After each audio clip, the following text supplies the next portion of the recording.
On May 28, 2026, Mark Carney walked into a very specific room in Manhattan. That room was the Economic Club of New York, Wall Street's most powerful stage, packed with fund managers, investment chiefs, and senior banking executives from across America. He did not raise his voice, he did not threaten, and he did not beg anyone. He simply stood up and told the most powerful financial city on earth that Canada had signed over 20 economic and security deals in the past 12 months alone, was on track to double its entire global consumer market this year, and was catalyzing $1 trillion in new investment over 5 years. To understand why that room went quiet, you need to go back exactly 14 months to March 2025. When Mark Carney became Canada's Prime Minister during the most hostile trade climate in decades. Trump had already slapped a 25% tariff on most Canadian goods entering America, prompting Ottawa to retaliate immediately with tariffs on $30 billion in American products, an escalation that surged to $155 billion just 3 weeks later. This immediate cross-border friction resulted in a $29.4 billion drop in Canadian exports to the United States in 2025 compared to 2024.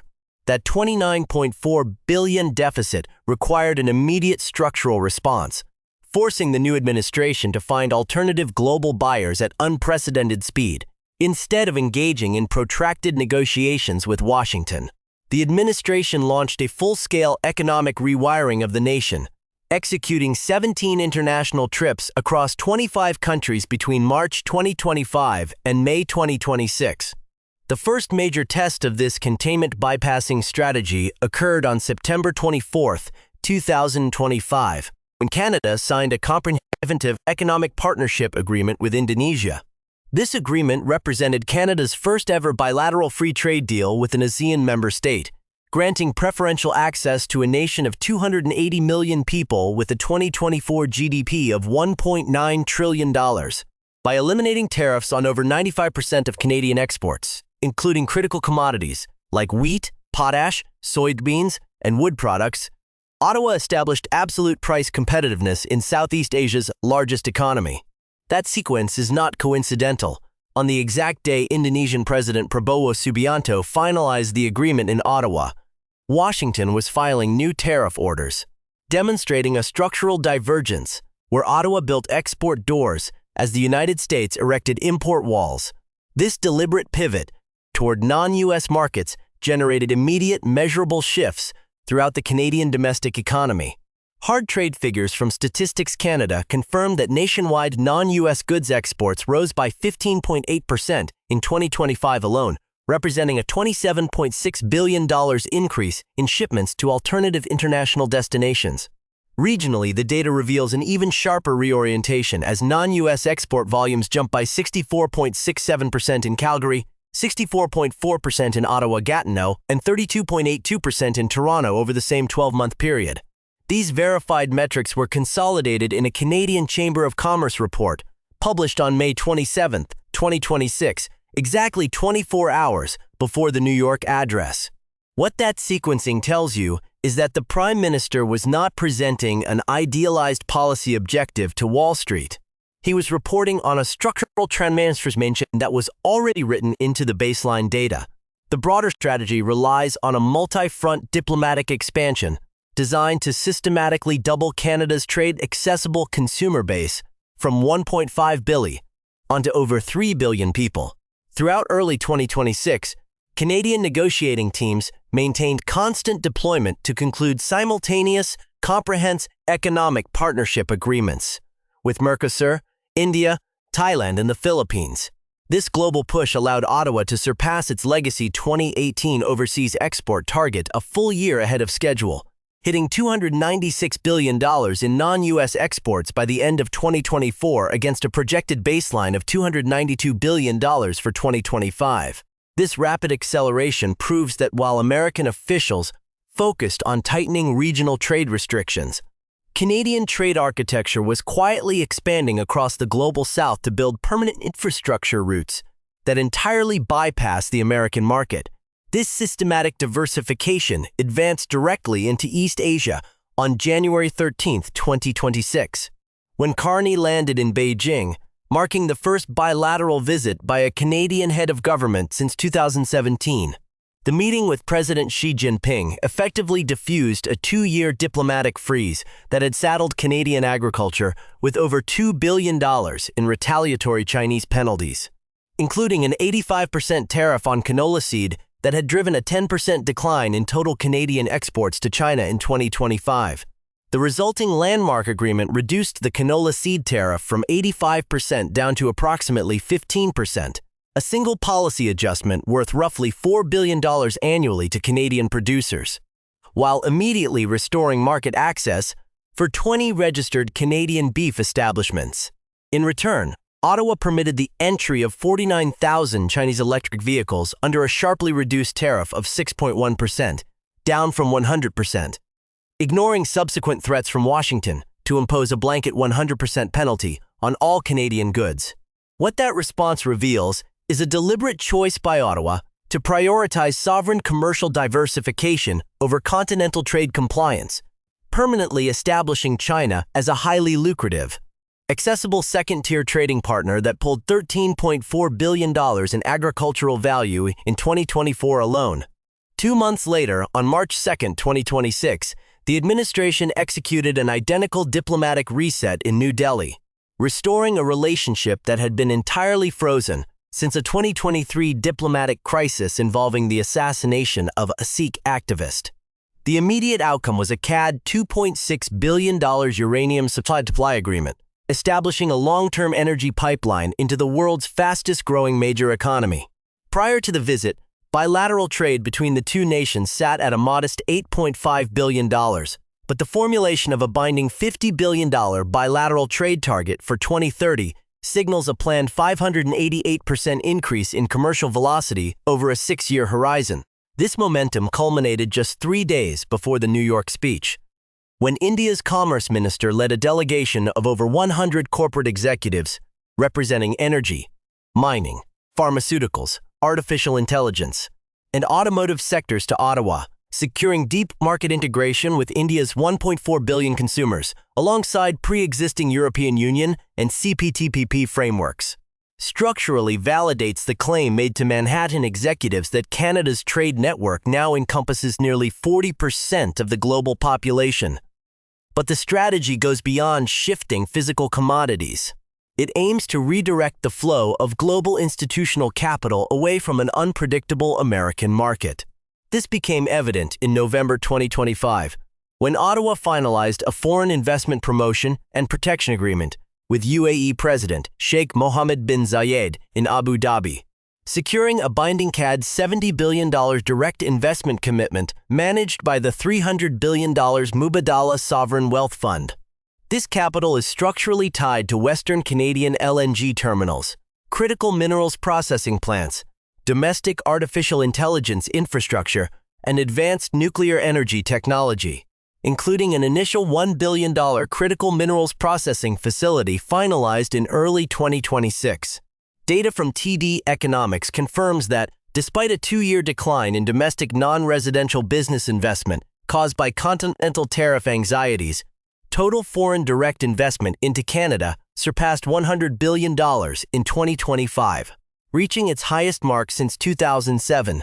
What this shift demonstrates is that international sovereign funds view Canada's AAA credit rating, its status as the lowest net debt-to-GDP nation in the G7, and its top-ranked banking stability as a secure harbor when U.S. trade policy displays high volatility. This influx of global capital effectively reversed a decade of domestic flight, which RBC Capital Tracking had calculated at a net $1 trillion outflow since 2015. To institutionalize this reversal, Ottawa announced the Premier Canada Investment Summit on April 17, 2026, scheduled to convene in Toronto on September 14th and 15th, targeting $1 trillion in capital commitments over 5 years from a hand-picked group of 100 asset managers controlling a collective $50 trillion globally, including BlackRock, Blackstone, and Singapore's GIC. The asset mobilization is backed by Canada's largest pension managers, CPPIB and PSP Investments, which collectively control $1.1 trillion, and is reinforced by the April 28th Spring Economic Update, committing $280 billion in state capital incentives alongside the newly capitalized $25 billion Canada Strong Sovereign Wealth Fund. The Economic Club of New York address was not a standard diplomatic brief. It was a highly calculated pre-summit marketing campaign delivered inside Wall Street's boardroom to signal that America's largest financial institutions must position their capital before the formal allocation window closes this autumn. This parallel execution of domestic capital pooling, sovereign wealth fund creation, and aggressive international market diversification gave Ottawa unexpected leverage when Carney met Trump at the Kananaskis G7 summit in June 2025 to establish a 30-day framework for a new security and trade deal. The White House entered those negotiations knowing that Canada's Trans Mountain pipeline was already running at peak capacity, delivering crude to Pacific markets, that the QSMA framework still governed $3 trillion in annual continental trade, and that Ottawa possessed verified non-U.S. alternatives. What this structural shift means is that Canada has successfully leveraged external trade pressure to force an unprecedented transition from a captive continental resource supplier into an independent, globally integrated economic actor. But the more consequential question, the one Washington's defense and trade strategists are watching with intense scrutiny, was whether this rapid decoupling would permanently undermine America's economic hegemony over its northern border, or trigger a severe protectionist retaliation that could fracture North American supply chains entirely. The quiet room at the Economic Club of New York highlighted a stark reality. Canada had spent 14 months systematically dismantling its near-total economic reliance on the United States while under a punitive 25% American tariff regime. The immediate question facing Wall Street was no longer whether Ottawa could survive a continental trade war, but how deeply this aggressive rewiring would alter the balance of power across North America. To decipher the true intent behind this pivot, one must look at the highly coordinated legislative and resource maneuvers that accompanied the diplomatic blitz. The strategy was never just about finding alternative buyers for legacy exports. It was a structural transition designed to corner the global markets that Washington is concurrently trying to isolate. On October 8, 2025, the Canadian Department of Finance issued a directive implementing an absolute restriction on the export of unrefined critical minerals to jurisdictions without an active bilateral free trade agreement.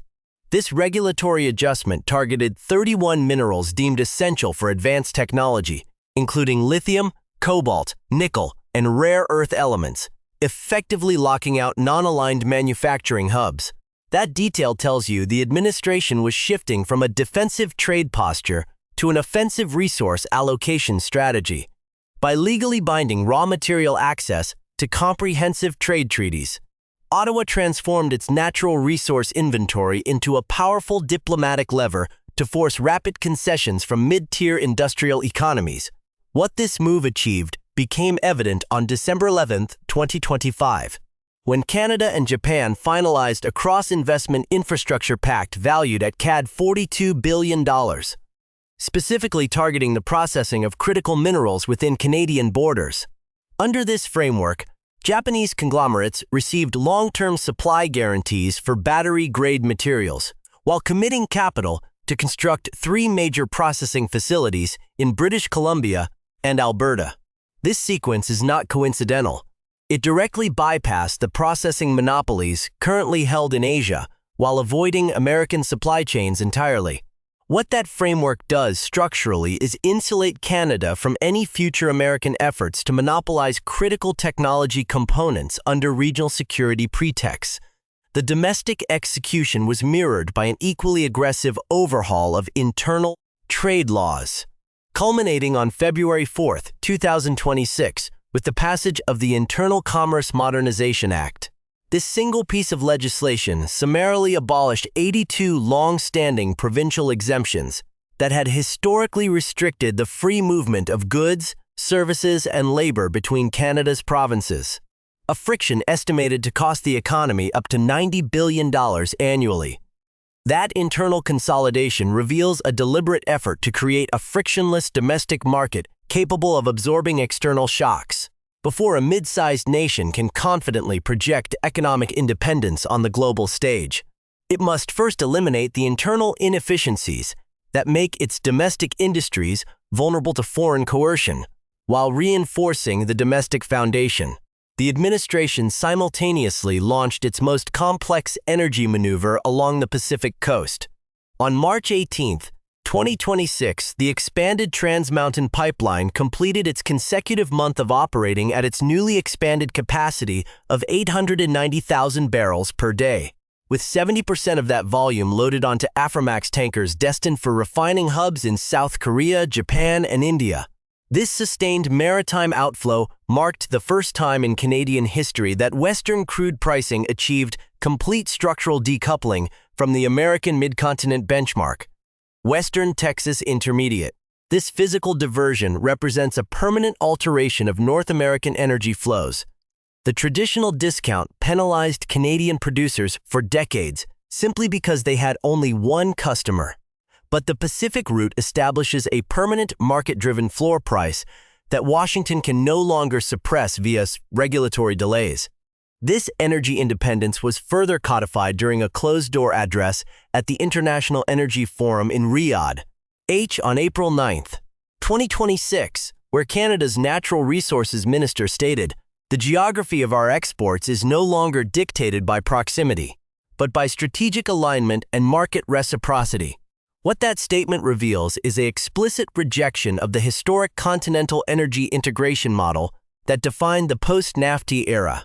By framing energy infrastructure as an instrument of sovereign alignment rather than regional convenience, Ottawa signaled to global capital that Canadian resources are permanently realigned toward the highest bidders across the Pacific. This strategic alignment advanced into the high-technology sector on April 22, 2026, when Statistics Canada released labor data showing that Canada's artificial intelligence and quantum computing sectors had added 34,200 specialized positions over the previous 12 months, outpacing the absolute job creation rate of the United States in the same sectors by 12%. This talent concentration was directly accelerated by Ottawa's fast-track sovereign tech visa, which processed immigration clearances for global technology workers within 10 business days, provided they jorms tied to the National Quantum Computing Initiative. That data point tells you that Canada is aggressively capitalizing on the restrictive immigration policies and political polarization paralyzing the American tech sector.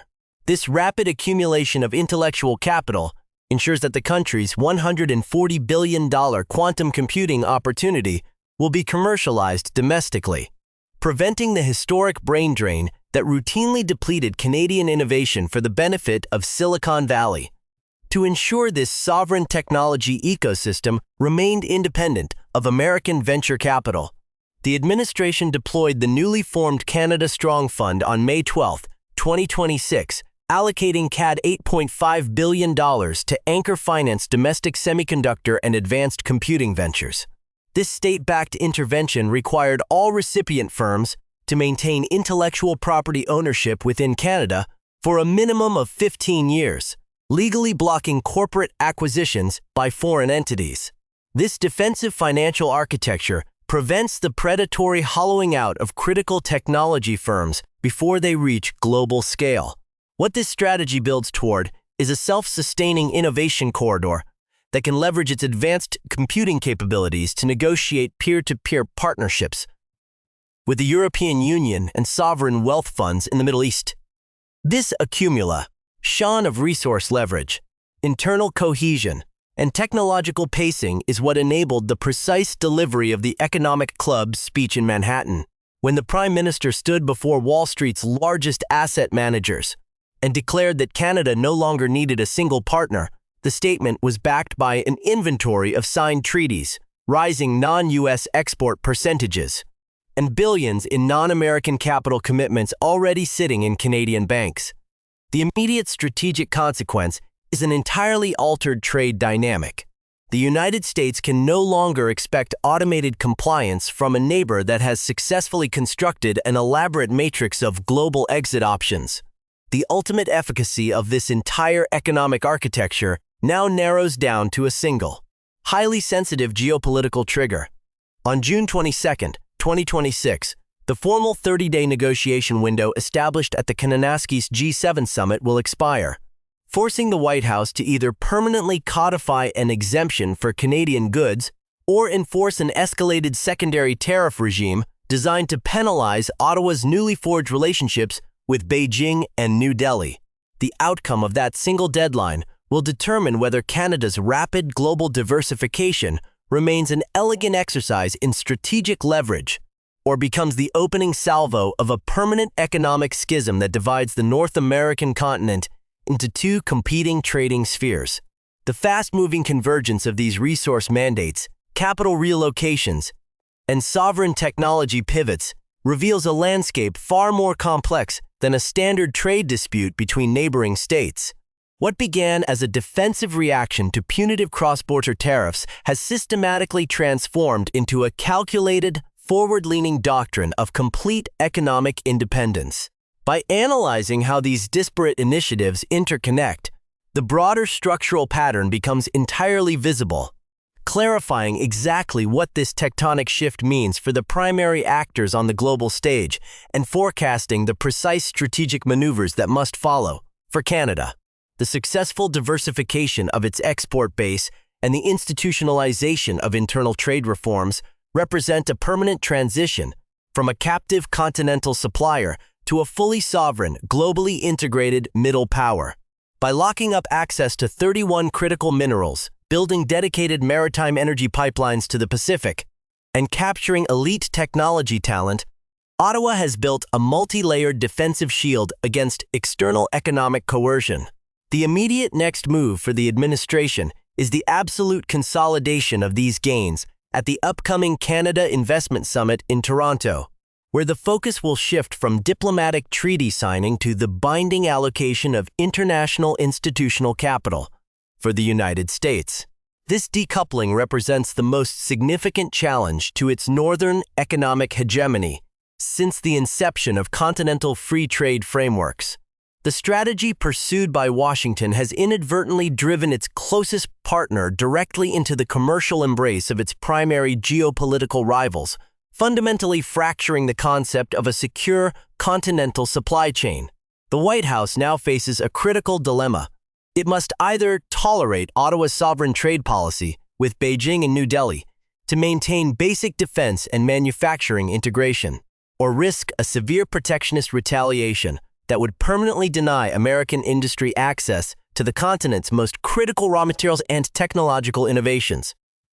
For major global economies like India and Japan, Canada's rapid pivot offers a highly reliable, stable alternative to volatile supply routes and over-concentrated manufacturing hubs.